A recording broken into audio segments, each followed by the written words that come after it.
Au cœur de chaque climatiseur ou de chaque pompe à chaleur, il y a un fluide. C'est un composant invisible, mais absolument essentiel. C'est lui qui fait le travail de déplacer la chaleur. Sauf que, en choisir un, ce n'est pas simple du tout. C'est même un vrai casse-tête, un jeu d'équilibriste permanent qu'on va décortiquer ensemble. Alors, pour y voir clair, voici notre feuille de route. On va commencer par poser le problème du choix du fluide, puis on verra pourquoi c'est un tel exercice d'équilibre. Ensuite, on plongera dans les critères techniques, on mettra quelques fluides face à face, et enfin, on se projettera un peu dans l'avenir. Le fluide frigorigène, on peut vraiment le voir comme le sang qui circule dans les veines d'un système de chauffage ou de clim. C'est lui qui va capter la chaleur à un endroit pour la transporter ailleurs. Le problème, il est donc simple à formuler, mais incroyablement complexe à résoudre. Comment est-ce qu'on choisit le meilleur? Et voilà, tout est dit. Il n'y a pas de fluide parfait, pas de solution magique qui coche absolument toutes les cases. Non, chaque option est un compromis, une balance qu'il faut trouver entre des besoins qui sont souvent contradictoires. C'est vraiment tout un art de trouver le juste équilibre. Et pour s'y retrouver dans cette jungle, les ingénieurs se basent sur 4 grands piliers. On peut les voir comme 4 forces qui tirent chacune dans leur direction et qu'il faut absolument réussir à harmoniser. Voyons voir ce que c'est. Ce qui est vraiment intéressant, c'est de voir comment ces 4 piliers se répondent, mais aussi s'opposent. On veut un système performant, qui consomme peu, on veut qu'il soit totalement sûr pour les utilisateurs, on veut qu'il respecte la planète, et bien sûr, on veut que tout ça ne coûte pas une fortune. Bref, c'est un peu la quadrature du cercle, et aucun de ces piliers ne peut être mis de côté. Bon, maintenant qu'on a vu les grands principes, passons à du concret. Comment est-ce qu'on mesure tout ça de manière objective? C'est là que les chiffres et quelques acronymes un peu barbares entrent en scène pour nous aider à prendre la bonne décision. Pour le pilier performance, l'indicateur star, c'est le COP, ou coefficient de performance. En fait, c'est très simple.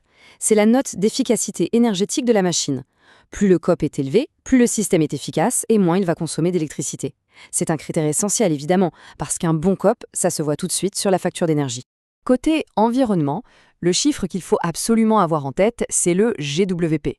Ça veut dire Global Warming Potential ou potentiel de réchauffement global. Ça représente l'empreinte carbone du fluide s'il s'échappe dans l'atmosphère. Et là, l'objectif est clair comme de l'eau de roche. Il faut que ce GWP soit le plus bas possible. Mais l'équation ne s'arrête pas là, ce serait trop simple. En plus de la performance et de l'écologie, il y a la question cruciale de la sécurité. Est-ce que le fluide est inflammable? Est-ce qu'il est toxique? Et puis il y a toutes les contraintes techniques, la pression à laquelle il fonctionne, sa compatibilité avec les tuyaux, les joints. Chaque critère ajoute une couche de complexité en plus au compromis final. Bon, assez de théorie, passons à la pratique. On va voir comment ce fameux exercice d'équilibre se passe dans la vraie vie, avec de vrais réfrigérants. Mettons-les sur le ring, face à face. Prenons un ancien, le R404A, qui a été super populaire pendant des années, et comparons-le à un petit nouveau qui a la cote, le R32. Le premier était efficace, d'accord, mais son impact sur l'environnement était catastrophique.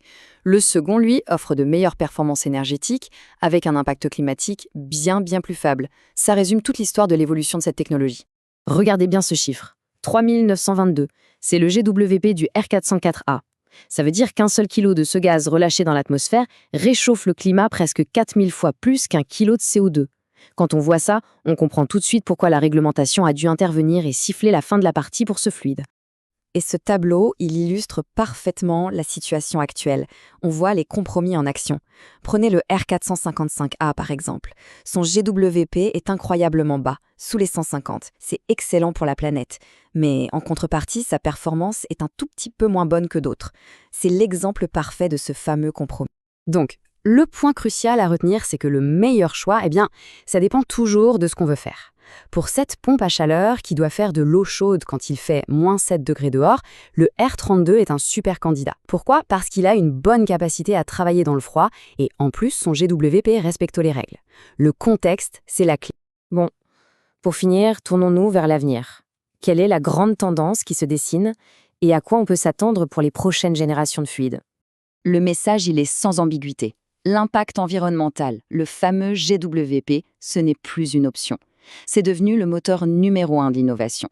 Et tout ça est poussé par des lois de plus en plus sévères partout dans le monde. L'avenir sera à très faible GWP ou il ne sera pas. La question finale reste donc ouverte. Est-ce qu'on verra un jour arriver le fluide parfait, celui qui coche toutes les cases sans aucun défaut? Ou bien est-ce que cette quête du meilleur réfrigérant restera à jamais cet éternel et finalement fascinant exercice d'équilibre? L'avenir nous le dira.